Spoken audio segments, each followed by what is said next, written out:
Hello and welcome to this Ndtv exclusive. Does the BJP have the moral high ground on corruption? That is something which still remains unclear. Joining me is the BJP's President Nitin Gadkari. Thanks very much indeed, sir, for joining us.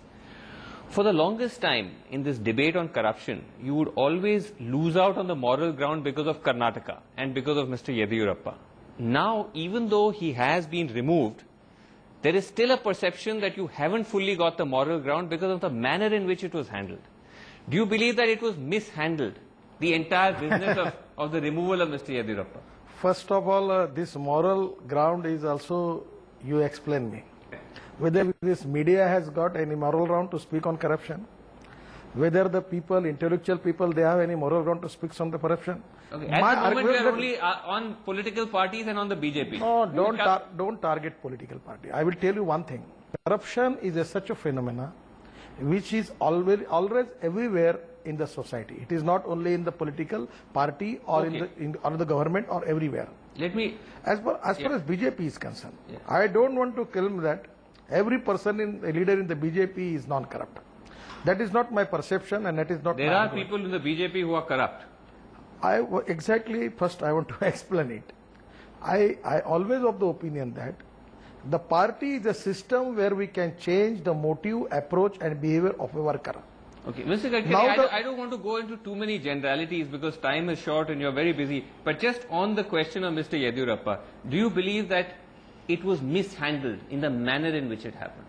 I want to ask you one question. What are the corruption charges against Yediyurappa even after the Lokayukta report? Can you explain me? The charges are, sir, according to the report, that 10 crores were paid into a trust run by his sons by a company which was seeking mining licenses from his government. Do you consider that corruption? Actually, the first thing, I will tell you the 100 examples where the trust of Rajiv Gandhi and Indira Gandhi get crores of rupees donation from the different people of the different business houses. But is that corruption? That's why I want to ask you. First of all, what do you think? That's more important. First of all, giving donation where the ATG is there, and giving donation for making a big hall, which is going to useful for the welfare of the students and the education institution. A company which is seeking a mining license gives 10 crores of donation to a trust run by the Chief Minister's son while their license is still pending. That the Lokayukta says can be construed as corruption. Seeking mining license, the waiting list is of more than hundreds of companies. I see that you are also one of the person or we can apply for the license. If I can talk with you, anything people will write. He's relative and somewhere is related with that. So, sir, first of all, I want to ask you the one question. Are you saying that is not corruption? How you justify that a company who is seeking for a license and giving donation to the institution, and on that basis, if you can make anyone is guilty for that, is it justified? No, but are you therefore saying, sir, I am no one to judge. Are you saying that you therefore don't see that as corruption? First of all, giving donation to the charitable organization with ATG from income tax to any institution, as far as the Indian law is concerned, nothing is illegal. And the first thing which I want to clear it, there are two charges against the company is seeking to be for that license. They are not getting license. If you can prove that they are getting the permission, that's why he is giving the donation. That is not the case. Well, the matter went to court. That's why the question of the license was put on hold. But the second charge against him was not that the same company... Not on hold. Again, I have to rectify yourself. There is nothing, license is sanctioned from the government, nothing is on hold. Okay. The second charge against him was that the same company bought land from him for 2 crores, which was actually worth 20 crores from his sons. These were the two charges against him. First of all... do you see these as... Now again I come back to you. Do you construe this as corruption? Or are you saying there is no corruption? First of all, the acquisition cost for the land was very less. Denotification of land is the right of the Chief Minister. And before, many chief ministers in Karnataka used their power 1,000 times. So denotification of land, sir, just listen. But two wrongs don't make a right. If they did a wrong, then this is also a wrong. I will tell you one thing, what Indian media needs, research and development. I am sorry, Srinivas. You people are never make any research and study of the subject. And you just only taking the information and perception in the understanding, you just give No, sir, I am only quoting from the Lokayukta's report. I am going to ask you one question. First of all, denotification land from the government is legal. Second thing, after that, the land which is denotified, the land is changed, and it benefited to the son of the chief minister. I feel that it is unfortunate if it is legal, but it is not expected from the chief minister to use his offices for the benefit of the son. This is what you said last time. You said that it is not moral, it may be immoral, but it's not illegal. Do you now feel that it is still immoral, or do you now believe that there is an illegality? In other words, if Mr. Yediyurappa, according to you, if you're saying he is not corrupt, then why was he asked to resign? First of all, any judgment from the court, either from High Court, Supreme Court or Lokayukta, they are the authority. And whenever they give any judgment or any report, in a democracy, my party have feeling that we should obey and respect that decision. That's why he was asked to resign. On that basis, we have taken a decision and advised him to resign. But first of all... But he didn't, sir. He didn't resign very easily. Mr. Yediyurappa prolonged his resignation. He defied the High Command's diktat. It took many days before he finally actually resigned. Not at all. Doesn't that show open defiance? No, I am sorry. This is all misperception in the media. Okay. At the 28th night, he promised me that 31st morning, after 12 o'clock, I will give my resignation to the governor.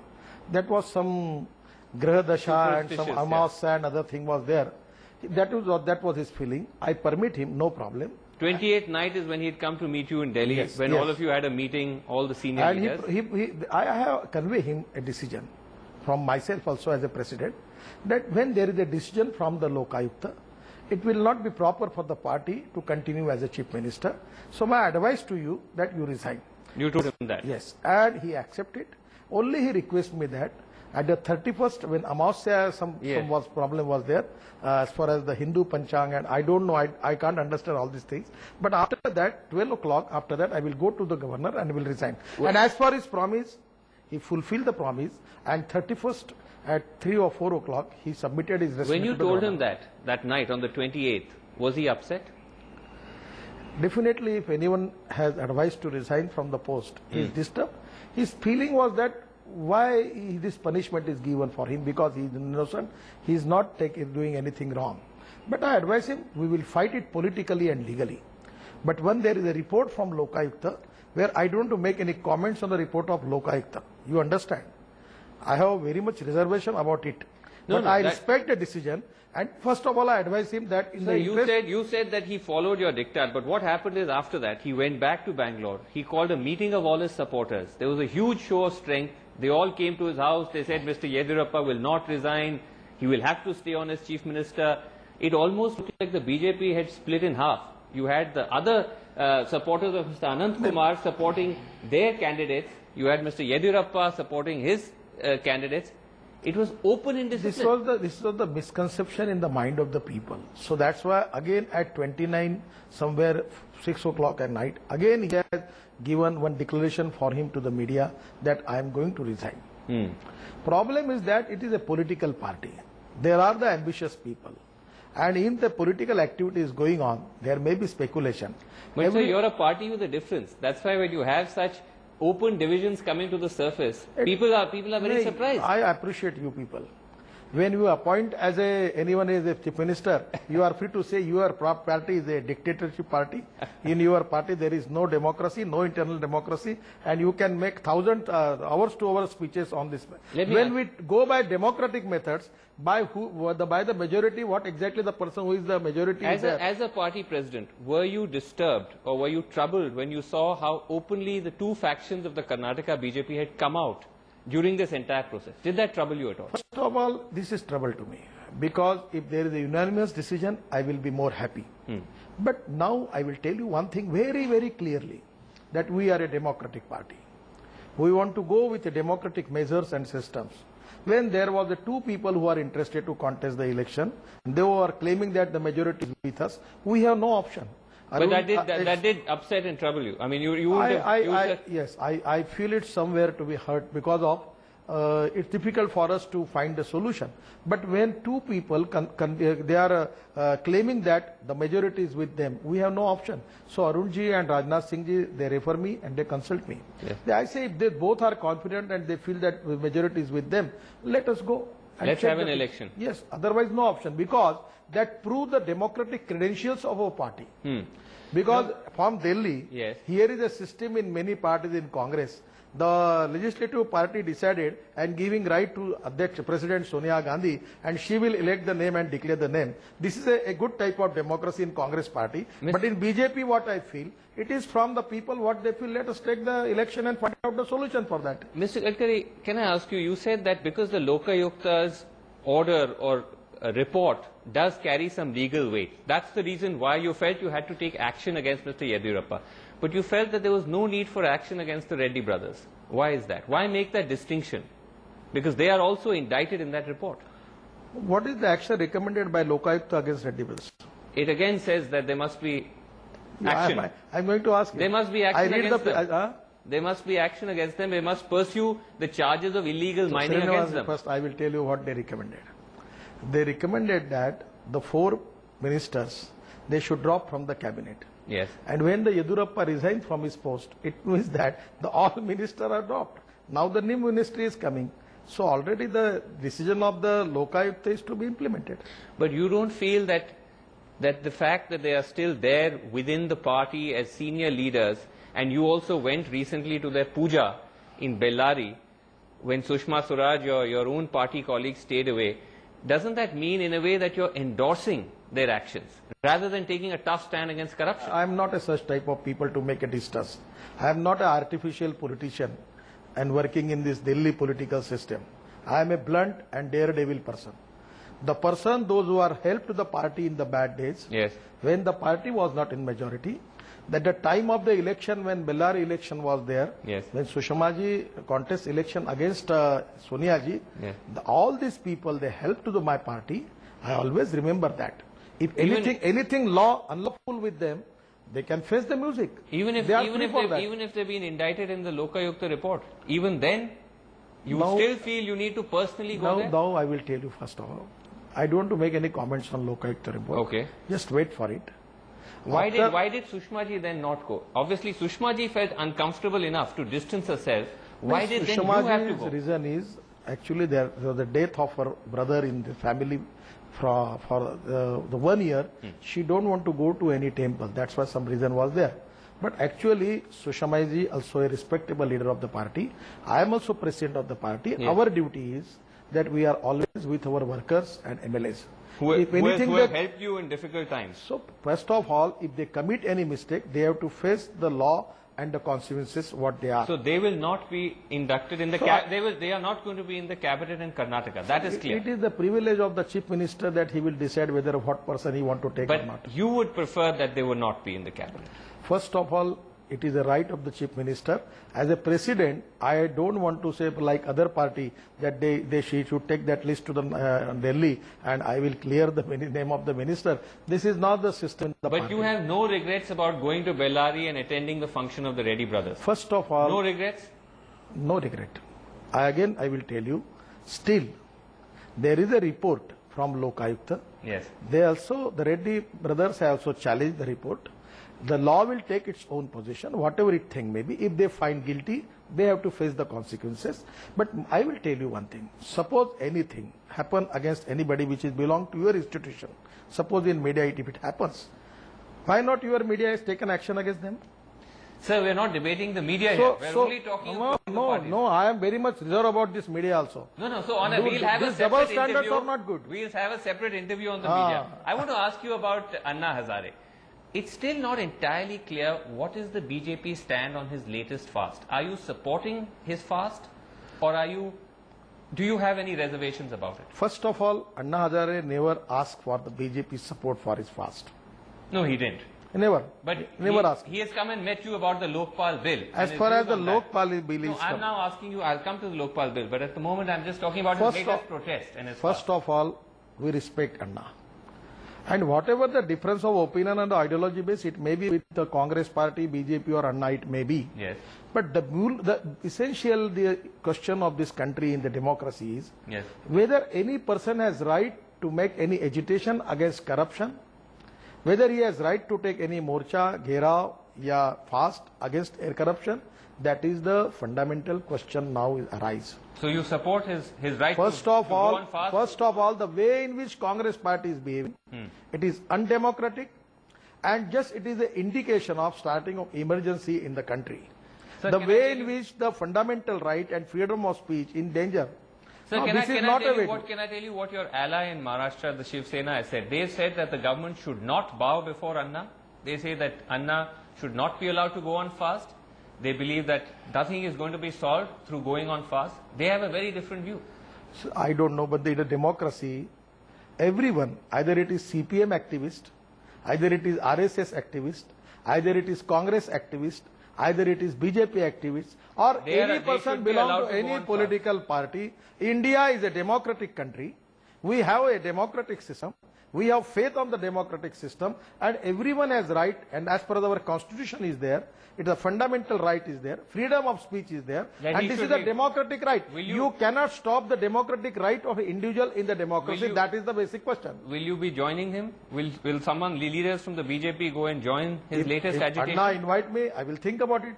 First of all, I am very much punctual about it. I never go to any function where I am not invited. No, I'm not asking about you personally. I'm saying, will the BJP go If and join this Anna and protest? his team feels that they need BJP support, they need our contribution for them, we will think about it. Even Ramdev Baba's case, we never go to Ramlila Maidan.